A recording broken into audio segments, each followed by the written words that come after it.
기도하고 말씀을 전하겠습니다. 사랑의 아버지 하나님, 오늘 주일을 맞이하여 이렇게 예배를 드리며 말씀을 전하게 되었습니다. 하나님께서 이 부족한 종의 입술을 주장하셔서 하나님이 원하시는 메시지를 전하게 하여 주시고, 여기 있는 모든 사람이 오직 성령님께만 집중할 수 있도록 인도하시고 지켜주시옵소서.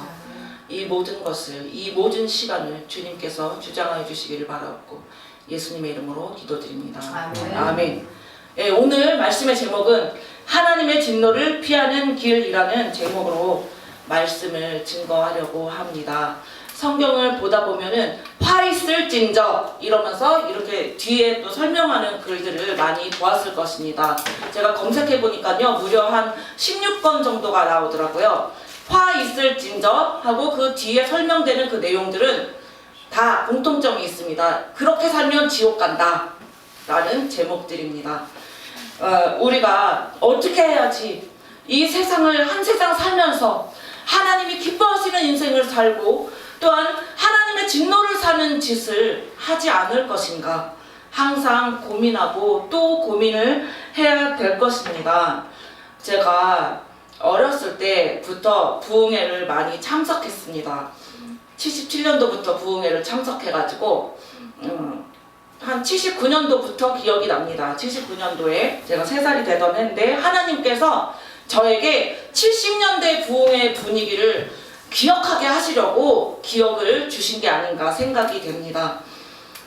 그 70년대의 부흥회는 요즘 부흥회도 뜨거운 곳은 뜨겁겠지만은 70년대 부흥회는요 정말 다릅니다. 가난하고 어렵고 깨어지고 그 힘든 마음을 가진 가녀라고 아주 연약한 아녀자들이 모여서 주님 앞에 부르짖는 거예요. 주여 주여 살려주시옵소서. 그 절규는 굉장히 간절함이 극에 달한 그러한 절규들이었습니다. 그리고 예수를 믿는 것 때문에 얼마나 남편한테 핍박을 받는지 예수 믿는 것으로 인해서 이빨이 빠져가지고 피가 줄줄 흐르는데도 치과도 없어요. 동네가 너무 시골 같은 동네라 치과를 한번 가려면 버스를 타고 기다리고 그렇게 가야 했습니다. 그런데 피가 줄줄 흐르는데도 맞아가지고 여기 눈거리가 찢어져가지고 그렇게 고통을 받는데도 그럼에도 불구하고 예수님은 나보다 더 찢어지셨어. 예수님은 나보다 더 고통을 당하셨어. 그런 강인한 믿음으로 울며 불며 예배를 나온 거예요. 그런 예배는요 일반 예배라고 할 수가 없는 거예요. 물론 남자분들도 예배를 참석하시고 그런 장로님들, 집사님들, 권사님들도 계셨지만 강력한 그 핍박을 이겨내면서 나오는 아녀자들의 기도들이 있었던 것입니다. 그리고 그 자녀들을 향해서 울부짖고 기도하는 거예요. 저는 그 당시에 너무 어릴 때라 방언 기도도 당연히 못하고 기도도 못했지만 그러나 그럼에도 불구하고 그때 그 시절에 주여 삼천하고 기도합시다 이러면서 주여 주여 막 하면은요 나도 뭐라고 중얼중얼 한다 해도 그렇게 큰 공간이 아니었는데도 불구하고 내 소리가 안 들리는 거예요. 간절함이, 그 하나님을 향한 사모함이 극에 달하는 거예요. 그런데요 어느 날 그 시절에 그 79년도의 부흥회 중에 기억에 남는 부흥회가 있었어요. 어떤 거였냐면요, 어떤 목사님이 설교를 하시려고 앞에 나오셨어요. 설교도 시작 안 했어요.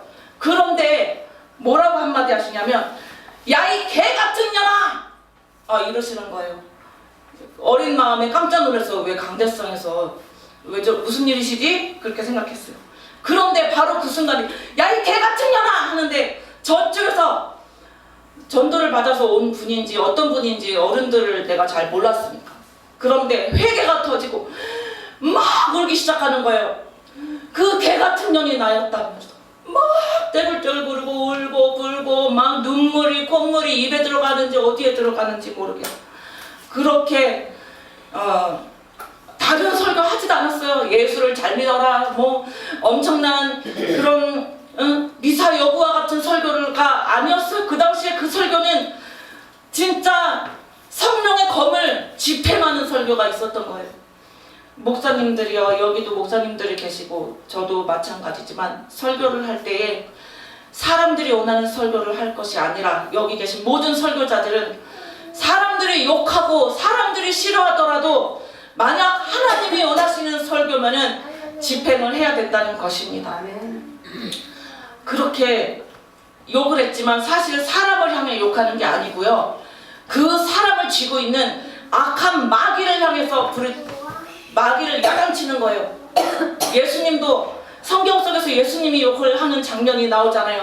왜 욕을 합니까? 그 사람이 미워서 야이 독사의 새끼들아, 예수님이 그 사람이 미워서 욕합니까? 그게 아니고요, 그 사람을 너무나 사랑하는데 그 사람이 제발 좀 죄 좀 안 저지셨으면, 죄를 좀 안 지셨으면 좋겠습니다. 곱게 말해서 안 듣는단 말이죠. 화 있을진저 이 독사의 새끼들아, 이렇게 욕을 했던 그 예수님의 마음은 그 영혼을 향한 간절하고 애절하고 그 들끓는 그 사랑의 마음이었던 것입니다. 그래서 제가 이렇게 그 어린 시절의 부흥회는 정말 어른들이 눈물 없이 참석할 수 없는 그러한 뜨거운 부흥회였던 거예요. 울며 불며 예수님 예수님 사랑합니다. 나 같은 여자들은 나 같은 장년을, 제가 오늘따라 왜 이렇게 험하고 거친 말이 나옵니까? 나 같은 작것을 주님께서 천국을 가게 해주신다고, 내가 무엇인데 나를 천국을 갈 수 있는 기회, 복음의 기회를 주시고 너무너무 감사합니다. 그리고 나 같은 죄인의 집안에 예수를 믿을 수 있는 기회를 주시면서 감사하고, 핍박을 받더라도 이빨이 빠지고 머리카락이 뽑히고 찢어져서 얼굴이 피범벅이 되었는데 남편이 너무 막 술병으로 때리고 이러니까 씻을 겨를도 없이 피범벅이 되어서 교회에 나와서 주님 앞에 울며 드리는 그 예배는 그냥 속상해서 우는 게 아니고요, 물론 처음에는 속상한 마음도 있었겠죠. 그러나 예배를 드리면서 예수님이 나를 위해서 피를 흘리셨지, 예수님은 나 때문에 피범벅이 되었지, 그 예수님의 옷자락은 그렇게 빨갛게 물들었지, 나는 내가 이 예수 믿는 것으로 인해서 내 옷에 피 한 방울 떨어진 것은 아무것도 아니지.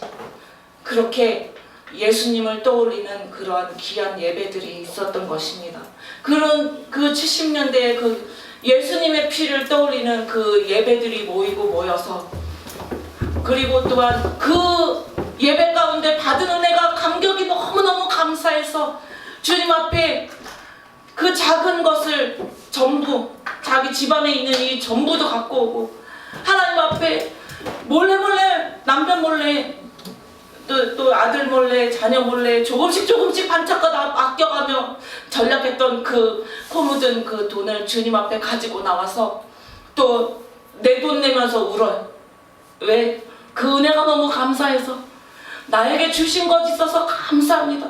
내 돈 내면서 막 울면서 주님 앞에 뜨거운 감격 예배를 드리는 거예요. 그 예배들이 모여서 한국의 경제가 부흥한 거예요.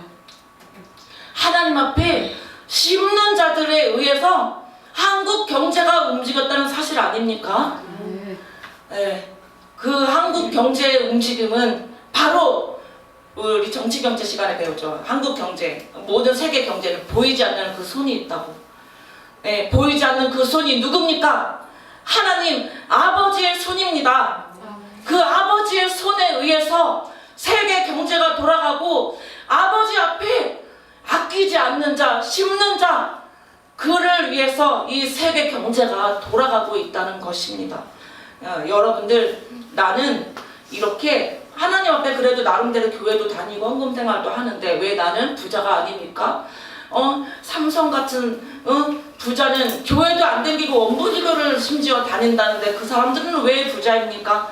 그런 생각 할 필요도 없습니다.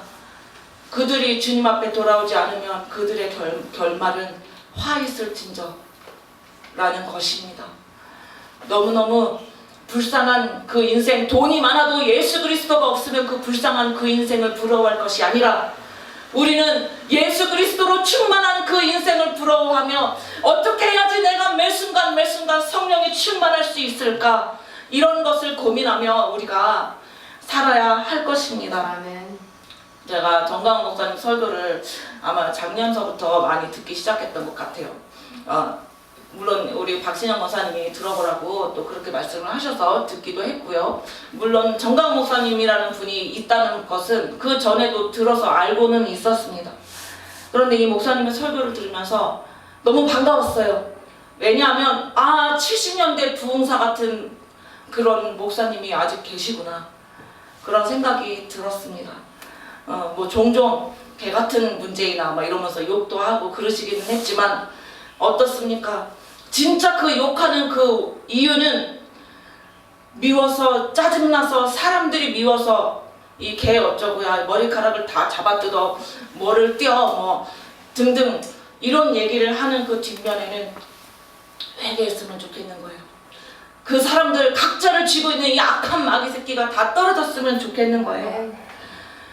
우리들도 살다 보면은요, 마귀가 내 속에 틈타거든요. 내 자기를 축사하는 자가 축사도 반드시 필요합니다. 하나님 도와주세요. 어떻게 하다 보니 내 마음속에 마귀가 틈을 탔어요. 나도 모르게 남을 미워하는 마음도 생겼고요. 나도 모르게 정죄하는 마음도 생기고요. 하나님 도와주세요.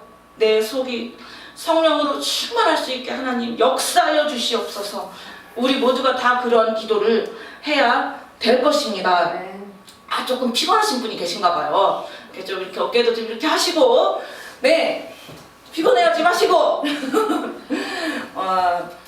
우리 하나님께서 우리를 얼마나 아끼고 사랑하는지 말씀을 통해서 내 귀를 깨우려고, 내 영을 깨우시려고 하나님이 수없는 사람들을 붙여주신다는 것입니다. 그런데 내 귀가 닫혀있게 되면 회개가 절대 안 터진다는 사실이에요. 회개가 터지는 것은 로또 복권 당첨되는 것보다 더 신나는 일입니다. 나를 돌아볼 수 있기 때문이지요. 하나님께서 우리를 돌아볼 수 있게 해달라고, 이 성경에 나오는 이 화 있을진저 라고 말하는 이러한 사람들이 되지 않게, 또 오늘 읽었던 말씀은 화 있을진저 하고 그 뒷면에 나오는 것이 어떤 내용입니까? 한마디로 말하면 영적 지도자들을 향해 말하는 것입니다. 우리 여기 목사님들도 계시고 또 전도사님들도 계시고, 그리고 여하튼 여기 계신 모든 분들은 다 평신도 이상으로, 거의 다 평신도 이상이라고 해도 과언이 아닐 정도로 평신도보다 사역자 꼬리표를 달고 있는 사람이 더 많습니다. 그리고 설교자들도 많이 있습니다. 우리가 교인 한 사람을 얻기 위하여 애를 쓰고 돌아다니고 전도하고 내 힘과 그 많은 에너지를 소모해서 전도하다가, 그래서 한 명이라도 두 명이라도 예수 믿는 사람이 생겨서 교회에 나오게 되었을 때에 우리가 성령으로 충만하지 않고 내 속에 내 의가 역사해서 내 의대로 교회 생활을 가르치게 되면 그 사람은 교회를 안 다녔을 때보다도 더한 험악한 형편에 놓이게 된다는 것입니다. 배로 더 지옥 자식이 되게 만드는 이런 악한 역사들이 한국 교회에 있었죠. 그렇기 때문에 저 북한을 몽둥이로 들어서 지금 이렇게 나라가 위태로운 지경까지 오지 않았나 생각이 됩니다. 그러한 위태로운 영적 지도자가 우리들도 조심하지 않으면 우리들도 그런 사람이 될 수 있다는 것입니다. 위태로운 영적 지도자 될 것이 아니라, 사람을 지옥 자식을 만드는 자들이 될 것이 아니라, 오직 성령으로 붙들어 달라고 찬송을 끊임없이 하면서 나를 도와달라고 기도하며 주님 앞에 나아가야 될 것입니다. 눈먼 인도자여 화 있을진저. 눈이 멀은 영적 지도자들이여 싹 다 지옥 간다는 얘기죠. 하나님 앞에 나 눈먼 지도자 되지 않게 해주세요. 나 눈먼 목사 되지 않게 해주세요. 내 영을 깨워주세요. 이 기도는요, 필수적으로 하셔야 됩니다. 또 내 자신이 뭐 목사나 전도사가 아니다 하더라도 그래도 내 영을 깨워주세요. 내 영이 깨어나지 않으면 나는 지옥 갈 형편에 놓여있다는 사실에 더욱 경각심을 가지고 주님 앞에 나아가야 할 것입니다. 우리들도요, 유혹이 올 때가 있어요. 사람 눈치 보는 유혹이 올 때가 있고요. 우리 교회 다니는 사람들도요, 예배가 뜨겁게 충만하게 예배를 드려야 되지만 설교 시간에 딴 생각이 막 들락날락 할 때도 있고요. 찬송을 깊숙하게 은혜롭게 깊숙하게 그 은혜에 들어가야 되는데 찬송을 어떤 순간에는 집중했다가 어떤 순간에는 딴 생각이 들락날락 하지 않습니까? 부르짖고 기도한다고 하더라도 진짜 성령으로 충만한 마음 가운데에서 끊임없는 그 기도가 나와야 하는데 계속 그렇게 되고 있습니까? 하나님 앞에 우리는 도움이 필요합니다. 하나님 도움 없이 한순간도 우리는 살 수가 없습니다. 그래서 이제 말씀을 정리하려고 합니다. 하나님의 진노를 피하는 길은 내 자신의 무릎을 주님 앞에 똑바로 세우고 그리고 끊임없이 찬송이 있어야 되겠더라고요. 시험이 들면은요 기도가 안 터져요. 화가 나고 짜증나고 그러면요 여러분들 안 그래요? 저는 내 경우를 들여다봤을 때 누구 때문에 화가 났어요. 교인들 때문에. 아니면은 뭐 교인이 아니더라도 다른 어떤 그 누군가 때문에 화가 났다고 해봐요. 화가 머리끝까지 났는데 기도가 잘 됩니까? 그렇잖아요. 시험이 들었는데 기도 잘 되지 않아요. 그럴 때 이길 수 있는 길이요 보혈 찬송이에요. 승리할 때까지 우리 찬송합시다. 아멘. 여러분 승리하고 싶죠? 아멘. 천국 가야 되겠죠? 아멘. 네. 저와 여러분들이 이 믿음의 끈, 기도의 끈, 찬송의 끈을 끝까지 붙들어서 하나님의 진노를 피하고 꼭 천국 갈 수 있는 우리가 되기를 바라면서 아멘. 오늘 말씀을 마치겠습니다. 기도하겠습니다. 아버지 하나님, 우리 여기 있는 모든 사람이 다 구원받았으면 좋겠습니다. 모두가 다 천국을 가야 될 건데 마귀가 우리의 생각을 방해합니다. 우리가 시험이 들게 하고 넘어지고 자빠지게 합니다. 그때마다 우리가 찬송으로 기도로 일어나게 하여 주시옵시고 성령 충만함으로 나아가게 하여 주시옵소서. 말씀이 내 속에 심겨져서 열매를 맺을 수 있게 하여 주옵시고 성령으로 나아가게 인도하여 주시옵소서. 하나님이 기뻐하시는 성도가 되고 하나님이 기뻐하시는 성직자들이 될 수 있도록 여기 모두를 인도하여 주옵소서. 감사드리고 예수님의 이름으로 기도합니다. 아멘.